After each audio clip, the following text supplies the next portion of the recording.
Assalamualaikum warahmatullahi wabarakatuh. Perkenalkan, nama saya Ditya Mufti Zainab Husena, mahasiswa program studi bidang dan minat penyuluhan peternakan yang saat ini sedang menjalankan praktikum mata kuliah evaluasi penyuluhan pertanian, yang saat ini sedang bersama narasumber Bapak Lukman yang sedang menjalankan usaha di bidang pertanian dengan komoditas kopi, dan beliau juga sekaligus menjabat sebagai perangkat desa di Desa Majalangu, Kecamatan Watukumpul, Kabupaten Pemalang. Selamat pagi Bapak Lukman. Selamat pagi Mas Adi. Ini saya meminta izin untuk mewawancarai jenengan. Siap. Dan di sini ada beberapa pertanyaan Pak Lukman. Yang pertama yaitu aspek kognitif atau pengetahuan.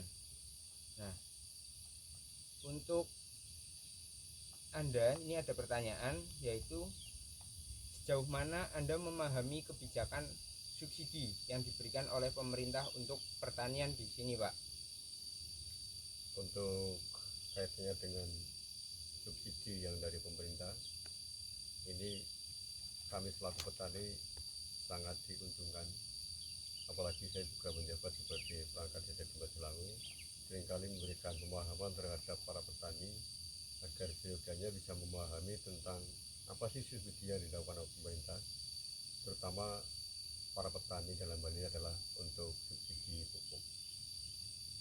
Terus, apakah Anda mengetahui harga acuan yang ditetapkan pemerintah untuk hasil pertanian di daerah ini, Pak?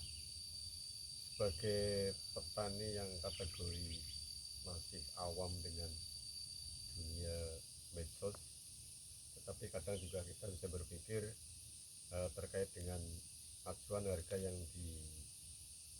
diberikan oleh tengkulak, meskipun kadang-kadang kita juga sharing dengan para petani kopi yang sudah pengalaman.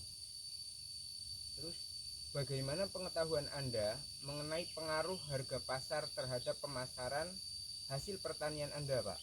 Sangat-sangat berpengaruh. Ketika harga pasar ini turun, kami selaku petani merasa dirigukan sih tidak ya, karena harga pasaran kopi sekarang standarnya kan sudah banyak yang tahu. Harga standarnya harga barangkali bisa mengacu dengan tentang harga-harga pasaran yang ada di pasaran bebas. Terus, sejauh mana Anda mengetahui cara memanfaatkan subsidi pupuk dan alat pertanian yang efektif untuk usaha Bapak ini? Kalau untuk subsidi pupuk kita dapatkan dari pemerintah melalui kartu tani. Itu tadi kembali kepada terlepas dari saya seorang petani dan juga sebagai perangkat desa, seringkali memberikan masukan untuk para petani yang punya lahan untuk sesegera mungkin mengajukan program kartu tani agar bisa mendapatkan subsidi pupuk atau alat-alat pertanian yang lain. Terus, untuk pertanyaan selanjutnya, Pak, bagaimana sikap Anda terhadap kebijakan subsidi, Pak, yang diberikan oleh pemerintah? Kebijakan subsidi ini kadang juga masih rancu ya menurut saya. Kadang orang yang membutuhkan, terutama para petani penggarap yang bukan sawah ya, karena subsidi selama ini kan diberikan kepada mereka yang punya lahan sawah, belum menyentuh kepada petani lahan kering. Berarti selain lahan sawah, selain sawah belum selama ya, ini Pak? belum bisa, karena pengajuan untuk terbitnya kartu tani itu sementara masih menggunakan lahan basah, terutama adalah sawah. Terus, sejauh mana Anda percaya bahwa subsidi yang diberikan itu membantu untuk meningkatkan hasil pertanian Anda? Yang saya tahu sangat membantu bagi mereka yang paham tentang subsidi apa sih yang diberikan oleh pemerintah. Dalam hal ini adalah khususnya untuk petani untuk mendapatkan subsidi pupuk ini, karena kuotanya kan itu kan sudah didata. Terus, bagaimana sikap Anda terhadap praktik tengkulak dalam pemasaran hasil pertanian? Lebih jeli sebetulnya ke arah para tengkulak. Tengkulak kan tidak hanya satu atau dua, kan banyak. Kita juga bisa melakukan studi harga lah terhadap tengkulak yang lain, termasuk komunitas kopi di Indonesia itu kan sudah banyak punya komunitas, harganya tetap akan sama. Kalau toh ada sedikit kemiringan juga tengkulak, wajar lah, tidak terlalu menekan terhadap kami selaku petani. Terus apakah Anda merasa kebijakan subsidi pertanian itu adil dan tepat sasaran bagi petani, Pak? Adil dan tepat sasaran dua kalimat yang berbeda menurut saya. Adil tidak selamanya tepat, tepat belum tentu juga adil. Karena apa? Pemahaman mereka, lagi-lagi pemahaman para petani. Dan saya menghimbau kepada PPL khususnya ya, ini kalau memberikan pemahaman terhadap para petani itu tidak hanya saat-saat tertentu gitu loh. Mestinya kan saat pupuk subsidi akan turun, mereka juga diberikan pemahaman, tidak sebatas rutinitas tugas mereka di kantor, tapi turun ke lapangan. Jadi langsung memberikan ilmu atau penyuluhan bagaimana kebijakan dari pemerintah itu ya, Pak.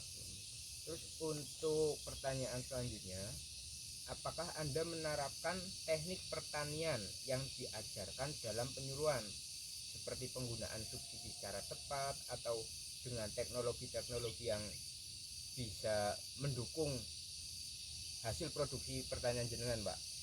Kalau dari pertanian ada sedikit kadang-kadang tidak menyentuh ke akar masalah. Jadi kepengen kami sesuai dengan program pemerintah tentang petani milenial, itu kan sebenarnya kan milenial bukan berarti anak muda yang bertani, tetapi petani yang lama kemudian diberikan ilmu yang baru, itu yang saya maksud dengan petani milenial, bukan berdasarkan pada umur seseorang untuk menjadi petani. Ini yang kadang-kadang kita juga memberikan suatu pemahaman yang lain terhadap kita loh, tentang bahasa petani milenial itu loh. Yang saya maksud petani milenial adalah ilmunya, bukan umurnya. Terus untuk pertanyaan selanjutnya, bagaimana Anda mengolah hasil panen untuk menghindari kerugian seperti penyimpanan yang tepat atau pengolahan pasca panen? Kalau langkah pertama yang kita lakukan adalah pemilihan hasil panen. Terutama saya di kopi ini kan tidak serentak panen hari itu. Setidaknya ada beberapa tahap. Kita memilih warna yang merah dulu, kemudian berangsur-angsur ke warna-warna yang lain yang sudah tua. Adapun untuk penyimpanan, kalau saya tetap kita jemur kering. Di samping ada yang masih warna hijau tapi sudah tua, itu untuk kebutuhan konsumtif untuk pembiayaan. Terus kendala yang dialami ketika musim penghujan seperti ini gimana, Pak, itu untuk penanganan pasca panennya? Kalau pasca panen, terutama untuk petani kopi ini kesulitan untuk jemur. Iya. Nah, mestinya ini dalam satu daerah komunitas kopi di satu daerah, mestinya ini pemerintah memberikan subsidi terkait dengan open mesin pemanas itu loh. Jadi tidak selamanya kita menggantungkan kepada faktor alam, dalam ini adalah untuk matahari. Ini sangat sulit sekali untuk kita menjemur, yang semestinya 1 minggu bisa untuk berapa persen kekeringan, ini hampir sudah 1 bulan belum bisa kering. Terus apakah Anda menggunakan strategi pemasaran yang lebih beragam selain menjual hasil pertanian ke tengkulak, seperti kerjasama dengan koperasi atau penjualan langsung ke konsumen, Pak, untuk sistem pemasaran yang panjenengan pakai di usaha Anda itu seperti apa? Ada 2 cara. Yang pertama kita jual yang namanya dengan kopi hijau atau green bean, itu yang pertama. Kemudian yang kedua kita mencobalah untuk di medsos dengan kemasan yang sudah jadi siap saji. Itu kebetulan kami juga sudah punya alat dan itu yang saya praktekkan. Sejauh mana Anda merasa lebih mandiri dalam menentukan harga jual hasil pertanian setelah mengikuti pelatihan atau penyuluhan yang dilakukan oleh tim PPL dari pemerintah itu, Pak? Kalau untuk harga bagi petani yang sudah pengalaman, ini kadang-kadang juga dengan tengkulak terutama, ini kadang-kadang yang bagi yang pengalaman ya, ini kalau mau jual udah harga pasaran segini, kalau nggak mau ya sudah kita simpen. Itu kadang-kadang tengkulak juga kalah bagi mereka yang pengalaman Pengalaman, dengan tahu harga pasaran gitu loh. Tapi bagi mereka yang mungkin sudah butuh dan sebagainya, ya itu di luar kendali saya. lillahi ta'ala. Lillahi ta'ala.